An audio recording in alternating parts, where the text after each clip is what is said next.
Hi there, everybody, and welcome to another video. Today, we're going to do some position reviews on some photographs that you've sent in. If it's your first time here, thank you so much for being here. I really appreciate it. And if it's not your first time here, I really appreciate you being here. Thank you so much. And if you'd like to improve your riding and training, win more ribbons at your next horse show, or if you generally like other horsey related stuff, just remember to subscribe to the the YouTube channel and hit the bell icon so you don't miss any new videos that are coming out.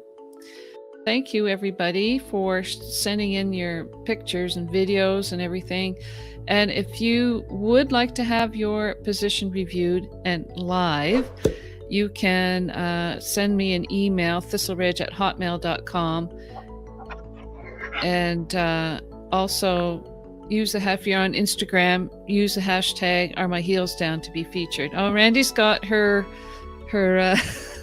spyglass out. Thank you so much, Hollis. She sent this in an email to me. She says, "I would like for this photo to be judged. This was at a hunter derby going into a rollback on my large pony. Nice. If you could judge overall equitation and my pony. Thank you, and I look forward to hearing your opinion." Thank you so much, Hollis, for sending in this. And if you are going to send in a photograph, excellent. This is a really good photograph. Love that it's from the side. You can really see your horse and your position. The only thing is that this jump standard is blocking your leg position, unfortunately. And so we could probably do a lot of comments on what we see, but it's the jump standard. Now, if we could imagine what it looked like without the jump standard there, then great. So that's what we're going to have to do, I guess. Yes. They're a lovely, lovely pair. They're really cute together. So as I'm looking at it, as I'm watching them go over the jump, they are cute together. The first thing that I'm going to notice is that I like how the energy of the rider is. You can see that she's a good team player with this horse. You know, the horse is listening to her. She's responding to her. Now, when we go into the position, she's got basically good balance, even though you can't see where the pole is, what she's exactly doing with her leg. So as I'm looking, she's got such an educated position, right? Well, she looks she looks in balance. She looks really crisp and clean. Like she said, she's in a horse show. You start from the horse's head. Her fingers are open. So I forgot what her name was. What was it? Hollis. Hollis, you want to close your fingers around the reins with your thumb across the top. We can see on the photo here that you really don't have your fingers closed around the reins, which isn't changing your balance. But as we look at your balance, if we took the horse from underneath of you, you would fall forward. You're a little heavy on the forehand there. She's heavy on the forehand. Yeah, she's a little heavy on the forehand. So she's tipping over, and not in a bad way, because I can see it's a very smooth transition. But with a rider of your level, like Laura was saying, there should be a helmet between your chest and the helmet. So if you sit back a little bit, what it'll do is it'll bring you deeper into the saddle so you can go anchor yourself more into your lower leg. So that's what I would suggest doing, is to work on more exercises that'll help you do that, because you're... Yeah. So her looks like, I mean, from what we can see of her heel right here, it looks like it's down, but I think for this team, and they are a team, you know, I would like just to see her upper body just a little bit more this way. Yes, because she's jumping, because she doesn't. That's what makes me think that her lower leg isn't as secure as it appears. Is because usually when a rider tips this far forward in front of the horse, what's happened is their lower leg isn't supporting their position, or they may not know how to use their lower leg to support the balance of their riding position. And when that happens, what they do is they tip over the front of the horse a little bit more than they need to. Yeah. The other thing I think from for me is the elbows below the hands. Right. When that happens, to me, that means that their body's too far forward. And if she opened up her hip angle and have her hands more this way,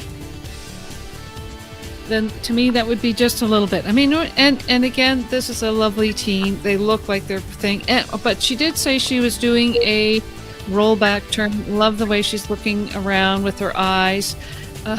So it's all part and parcel together of getting things going together.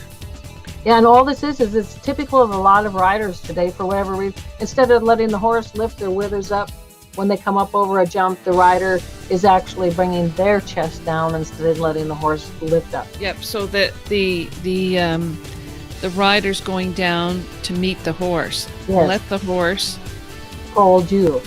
If the rider's position is springy all the way through, what happens is when the horse comes up, the rider's body automatically, the horse lifts up into them and their body doesn't have to change. I love the way her head is looking up, looking around for that turn. Bonus points for that as far as judging goes if you're in an equitation class for sure.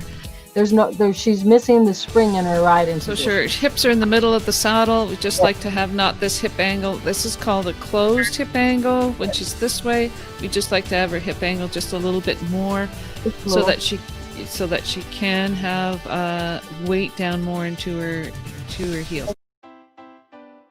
Start first with, for example, 5 steps of 2-point position, holding on to the neck strap, because it'll teach you how to go deeper into your seat. So you want to think, when you pick up the neck strap, the first thing you're going to notice is that you're going to go to your usual way of hanging on to the reins, because you can feel you're up there balancing on the neck a little bit. So what the neck strap will do is when you feel yourself leaning forward just a little bit, that's when you should be shifting that weight so it goes down your back and through your lower leg, so it stretches down and back. So you do the 5 2-point, feeling the spring. That's the important thing. You've got to feel that spring going through your whole leg. Then you want to do 5 rising trot. Now what you're going to do when you're doing the rising trot, and it can be 5 or 6, whatever you choose to do, just keep the same amount of numbers, is you'll find in the rising trot, because again, you're holding that neck strap, thinking of where your center is instead of falling forward. But as you're doing the rising trot, what you're going to notice is many riders, when they do the rising trot, they just stand up in their stirrups and they push themselves up and out of the saddle, right? But the real rising trot, or the movement when you're following the canter, if you're sitting in the saddle, is a swinging movement that comes from the hip. Your goal is to feel your weight go into your knee and back through the back of your leg, so your legs stretch softly down and back. When you sit down, and this is what most riders do, is they come down from the rising or whatever 2-point position and they slam into the back of the horse's back, the saddle, right? Well, that's like your beginner riders would do. I don't know that this rider would, but yeah. Well, probably not this rider. And when that's a sign of where you should be rolling back, get more into your thighs to feel that you're coming down into the saddle, into your thighs before your seat. But yeah, she's a nice rider. I'm thinking that that I would continue on with that, but I'm just because I think this person is, very good. I love your exercises. I think everybody should be put on the lunge or do those exercises too. And I think this person should be put on a pattern and develop that way as well. And really, so you can start here, go this way, you're on the right rein, go around, roll back, go on the left rein, roll back. The tendency to leave the saddle and go ahead of it is right before the jumps, it looks like, right? Yeah, and then if they continue on with this exercise, going through a pattern, just going all the way around, changing the rein, go all the way around this way, changing the rein, go all the way around this. I mean, this is just a really simple pattern that you can do. And I think this particular rider is a wonderful rider. And by putting her through these exercises, she will focus on her position and get relaxed in her position. So she just kind of focuses on it rather than getting ahead and anticipating the horse. So we'll be live again here next week. And also, if you're interested in having your position reviewed, send us a photo from the side to thistleridge@hotmail.com. And if you're on Instagram, #AreMyHeelsDown, and we'll get to that. Thank you so much, Randy. Really appreciate it.